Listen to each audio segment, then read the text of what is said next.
Kodėl reikia atkurti daugiametes pievas? Lietuva, įstodama į Europos Sąjungą, įsipareigojo saugoti daugiametes pievas. Nuo 2023 metų daugiamečių žolynų plotų ir bendro žemės ūkio paskirties žemės ploto santykis negalėjo sumažėti daugiau kaip 5 procentais, palyginti su 2018 metų referenciniu santykiu. Paaiškėjus, kad šiais metais šis santykis palyginti su 2018 metais nustatytų referenciniu dydžiu Lietuvoje sumažėjo daugiau kaip 18 procentų, suartas pievas privaloma atkurti.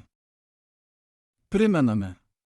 Teikdami paramos už žemės ūkio naudmenas ir kitus plotus bei ūkinius gyvūnus paraiškas, ūkininkai įsipareigoja daugiamečių pievų nearti, o nacionaliniai mokėjimo agentūrai pareikalavus jas atkurti, jei visos Lietuvos mastu daugiamečiais žolynais užsėtų plotų ir bendro žemės ūkio paskirties žemės ploto santykis sumažės daugiau kaip 5 procentais.